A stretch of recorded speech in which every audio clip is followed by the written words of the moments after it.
విధి ఆడిన ఆటలో దూరమైన ఈ అక్కా చెల్లెళ్లను కాలం మళ్ళీ ఎప్పుడు కలుపుతుంది? జానకి పరిణయం మీ ఈటీవీలో. ఇవే ఇవే జీవన తరంగాలు, ఇవే ఇవే జీవన తరంగాలు, జీవన తరంగాలు.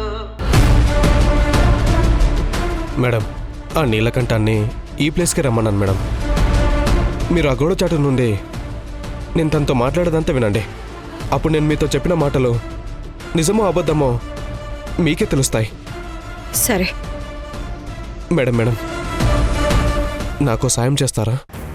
చేస్తా, చెప్పు. ఆ నీలకంఠం ఎంతటి దుర్మార్గుడో మీకు బాగా తెలుసు. ఇప్పుడు నేను మీతో తను చేసిన కుట్ర గురించి నిజాలన్నీ చెప్పేసి మిమ్మల్ని ఇక్కడికి తీసుకొచ్చి తన నిజ స్వరూపాన్ని చూపించాలని తెలిస్తే నన్ను నిర్దాక్షిణ్యంగా వెంటాడు మరి చంపేస్తాడు. నా పిల్లలు అనాథలైపోతారు మేడం. కాబట్టి మీరు ఇక్కడ ఉన్నారన్న విషయం తనకు తెలియనంత వరకే నేను ప్రాణాలతో ఉంటాను. అందుకే దయచేసి ఎట్టి పరిస్థితుల్లోనూ మీరు బయటికి రాకండి మేడం. ఇక్కడే ఉండి జరిగేదంతా చూడండి. సరే.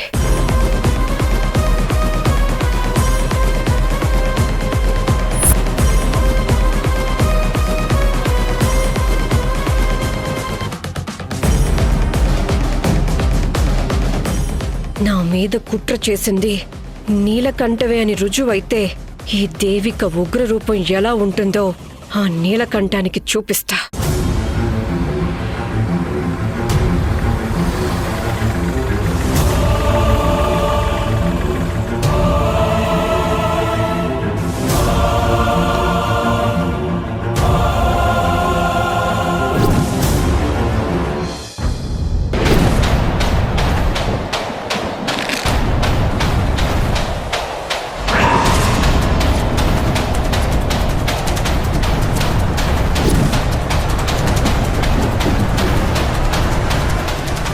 ఇక్కడికి నీలకంఠం వస్తాడని కదా చెప్పాడు.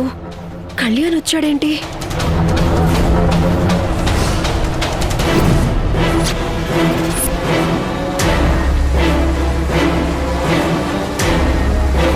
నీలకంఠం కూడా ఇదే కారులో వచ్చాడేంటి? అంటే కావాలనే నీలకంఠం కళ్యాణ్ ఇద్దరూ కలిసి ఇక్కడికొచ్చారా?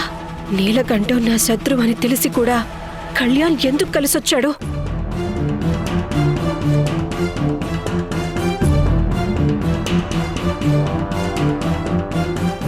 నమస్తే సార్. సారీ అన్ని దేవిక మేడం పెళ్లిలో చూశాను. ఈయనే పెళ్లి కొడుకు. మరి ఇతను మీతో ఇక్కడికి వచ్చారండి సార్? నువ్వు నా దగ్గర ఎలా పనిచేస్తావో ఈ సార్ కూడా నా దగ్గర అలాగే పనిచేస్తాడు. మన మనిషే.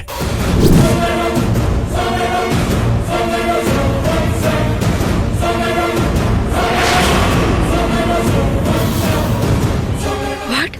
కళ్యాణ్ నీలకంఠం మనిషా? నేనంటే ప్రాణాలిచ్చే కళ్యాణ్ నా శత్రువుతో చేతులు కలిపి నాకే నమ్మక ద్రోహం చేయాలని చూశాడా?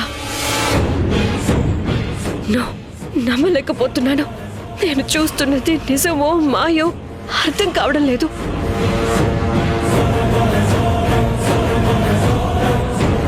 నిన్న దేవిక కంటపడకుండా అండర్ గ్రౌండ్కి వెళ్ళిపోమని చెప్పాను కదా.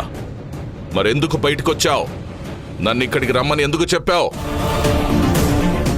సార్, ఆ రోజు రాత్రి దేవిక మేడంకి దొరికిపోతానన్న టెన్షన్లో మీతో ఒక ముఖ్యమైన విషయం చెప్పడం మర్చిపోయాను సార్.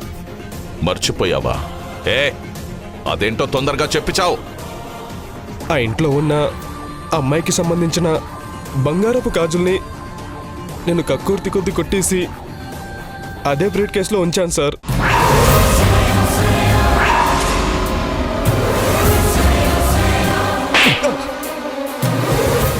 కక్కుర్తిపడి దొంగతనం చెయ్యాలని చూస్తే నీ పెళ్ళాం పిల్లల్ని చంపేస్తానని ఆ రోజే నీకు వార్నింగ్ ఇచ్చాను కదా. అయినా సరే దొంగతనం చేస్తావురా నువ్వు? మై గాడ్, ఆ గాజులు పెట్టింది వీడేనా? ఓ, సారీ సార్, తప్పైపోయింది. అప్పులు ఎక్కువ ఉండడంతో దొంగతనం చేయాలనిపించింది. కానీ మీకు భయపడి టెన్షన్లో ఆ గాజుల్ని ఆ బ్రీఫ్ కేసులోనే పెట్టాను సార్. ఏయ్! అది ఎవడు పెట్టాడో తెలియక ఇన్ని రోజులు నా బుర్ర బద్దలు కొట్టుకున్నాను కదరా. బుద్ధి లేని గాడిద, గాడిద! కొట్టకండి. వీడు చేసిన పని వల్ల మనకి మంచే జరిగింది. మనం చేయలేంది వీడు చేశాడు. దానికి వీణ్ణి కొట్టడం కాదు, శాలువా కప్పి సన్మానం చేయాలి.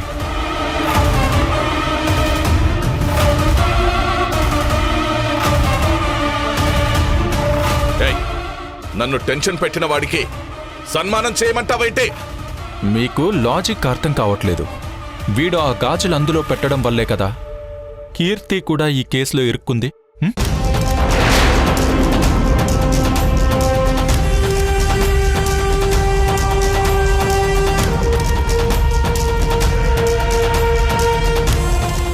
ఆ గాజుల వల్లే కదా కీర్తి వాళ్ళ ఫ్యామిలీలో గొడవలు స్టార్ట్ అయ్యాయి. హ, బోనస్గా కీర్తి కూడా జైలుకి వెళ్లే ఛాన్స్ని వీడు క్రియేట్ చేశాడు.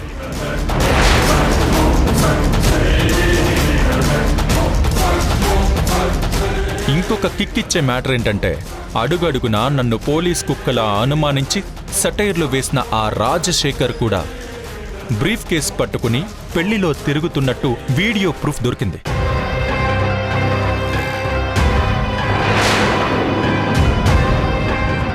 దాంతో దేవిక మీద చేసిన కుట్రలో తనకు కూడా భాగముందని అందరూ నమ్మేలా ఇరుక్కున్నాడు.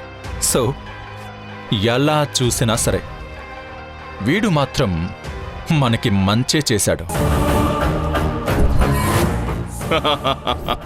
అలా మెచ్చుకోవాలంటే ముందు నన్ను మెచ్చుకోవాలి.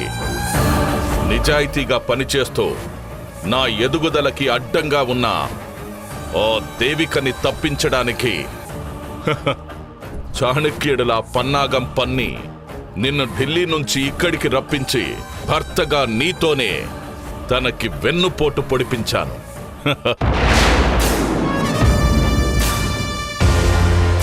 నీ అవసరానికి డబ్బులు పెట్టించాను.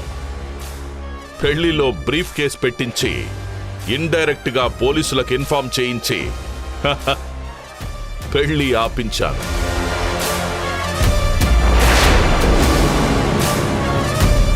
శివంగి లాంటి దేవికా చేతులకి సంకెళ్ళు వేయించి జైల్లో చిప్పకుడు తినేలా చేశాను.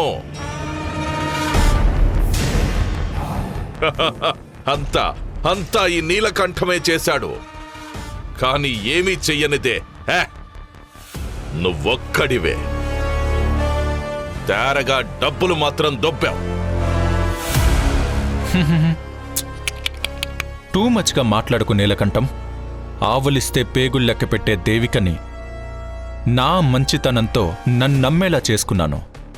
నేనే తన సర్వస్వం, నేను లేనిదే తనకు జీవితం లేదనేంతగా మార్చుకున్నాను.